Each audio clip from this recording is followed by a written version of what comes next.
सुंदरपुर नामक सुंदर गांव एक छोटी सी नदी के किनारे पर बसा हुआ था। उस गांव में एक था आनंद और एक था मोहन। दोनों में गहरी मित्रता थी। दोनों ही बचपन के दोस्त थे। दोनों की माली हालत अच्छी नहीं थी। उन्होंने साथ में बहुत काम किए लेकिन सफलता नहीं मिली। अच्छे काम की तलाश में कुछ दिन बीत गए।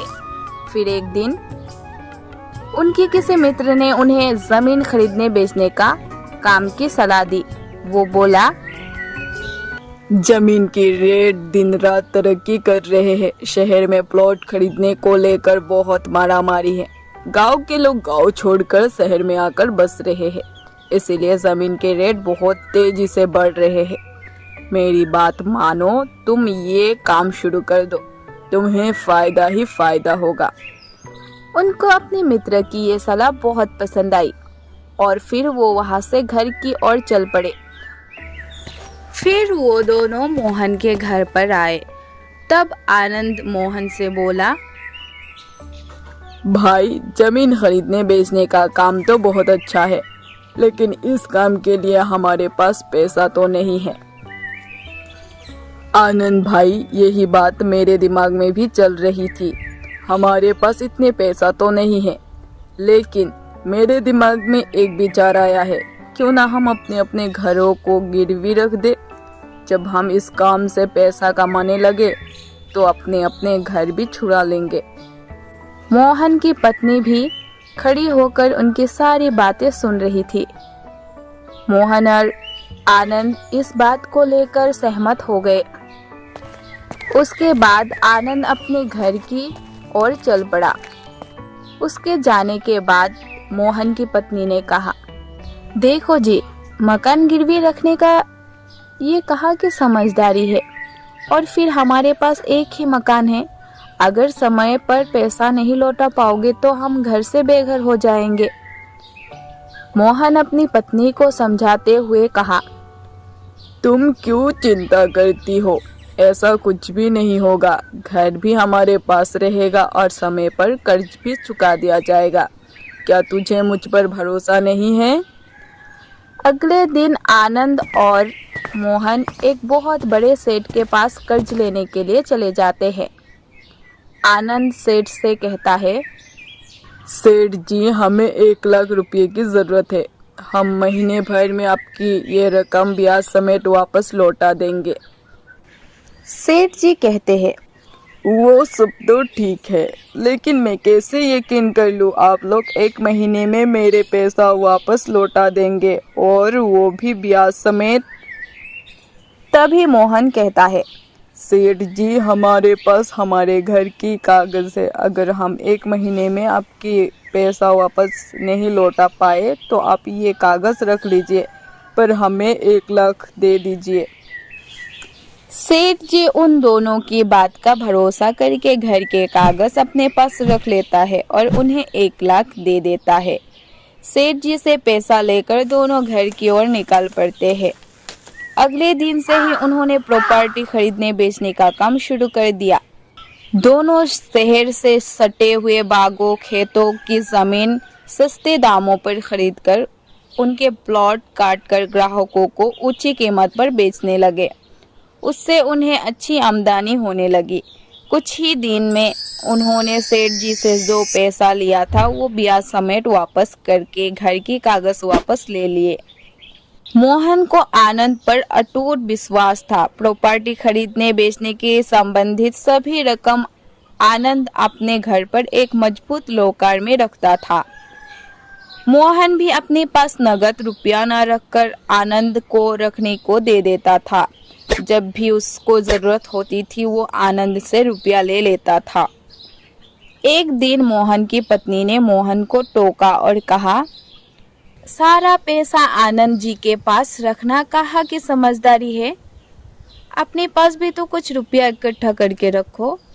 अपने पैसों के लिए भी आनंद जी के पास जाकर हाथ फैलाना पड़ता है। ये तो कोई अच्छी बात थोड़ी हुई। लेकिन उल्टा मोहन अपनी पत्नी को समझाता और कहता, तुम्हें किस चीज की कमी है? जब भी जितने भी पैसे की जरूरत होता है वो मैं आनंद से ले लेता हूँ। मैं बैंक में ज्यादा पैसा नहीं रख सकता। बैंक में पैसा रखूंगा तो उस पर टैक्स देना पड़ेगा। जब हमारे सब काम अच्छे से चल रहे हैं तो दिक्कत क्या है? पैसा उसके पास रहे या मेरे पास, बात तो एक ही है ना। तुम बेकार में डरती हो। मेरा दोस्त धोखेबाज नहीं है। तुम पैसे की ओर से निश्चिंत रहो।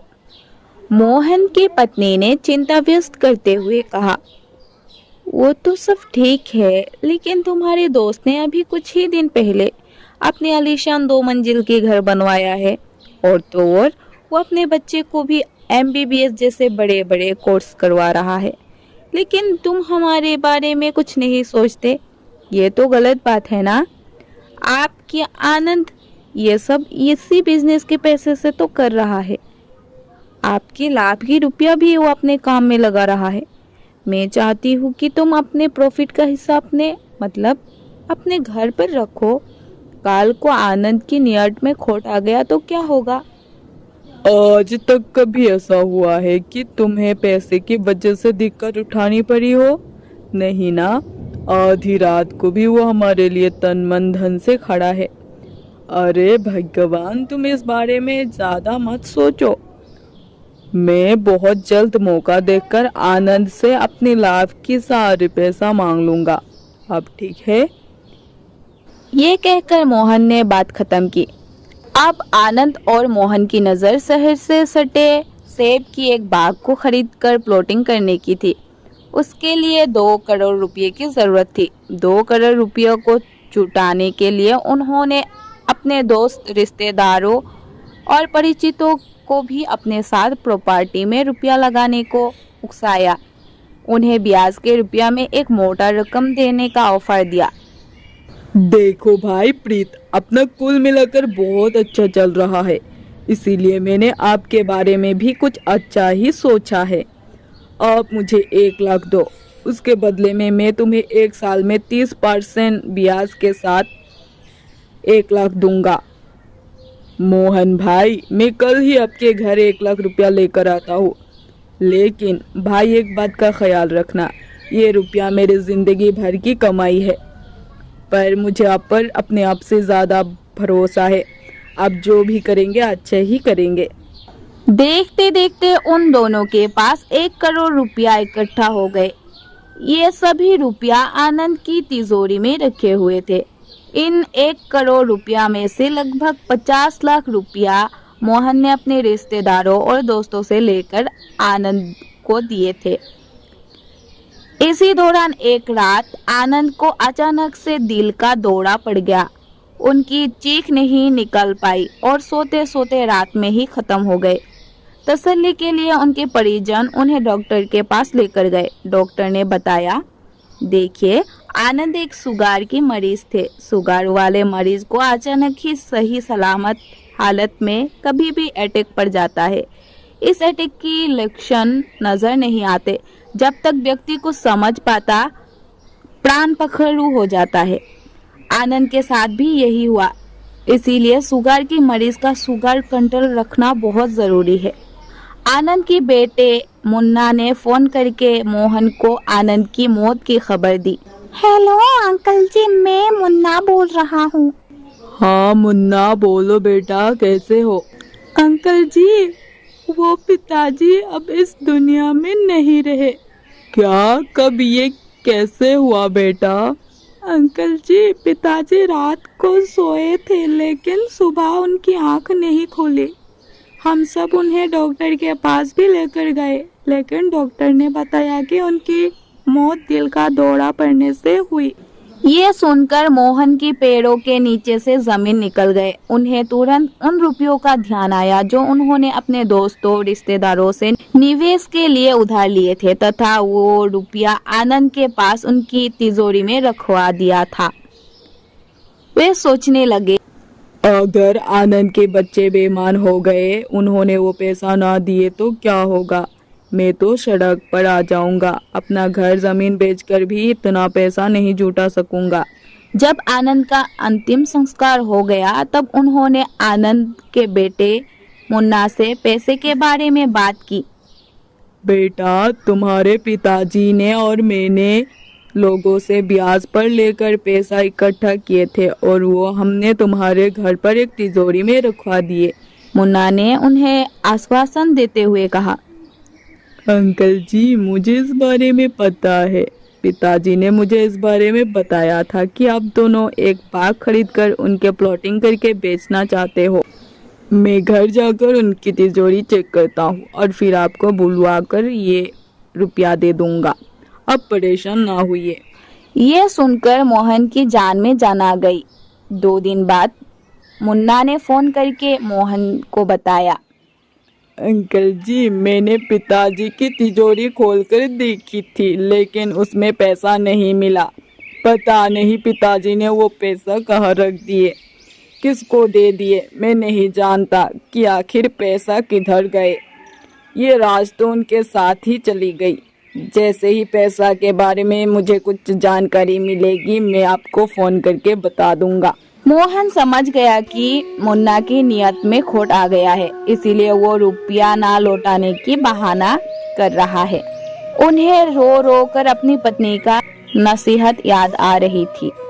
वो सोच रहे थे, काश मैंने अपनी पत्नी की बात पर अमल करके अपनी प्रॉफिट के पैसे को अपने पास रखा होता तो कितना अच्छा होता। उनका आज तक का सारा प्रॉफिट जो लगभग 50 लाख रुपया था, वो तो डूब ही गया था। साथ ही साथ अपने रिश्तेदारों और दोस्तों से निवेश के लिए लगभग 50 लाख की जो रकम उन्होंने ली थी, वो भी डूब गए। अपना नुकसान तो वो सह लेते, लेकिन अब वो अपने रिश्तेदारों से कैसे नजर मिला पाएगा। इस बात ने उन्हें अंदर तक झोंक छोड़ दिया। वे बुरी तरह टूट गए। उन्होंने घर से बाहर निकलना बंद कर दिया, खुद को घर में कैद रखने लगे। उनकी पत्नी ने उन्हें खूब समझाने की कोशिश की। देखो जी, आप अपना ख्याल रखो, जो हो गया सो हो गया। अब आप अपने शरीर का क्यों नाश कर रहे हो? चिंता करने से कुछ नहीं होगा। लेकिन ना चाहते हुए भी उनका ध्यान बार बार आनंद और निवेश हेतु लिए गए उधार के रुपयों पर रह जाता।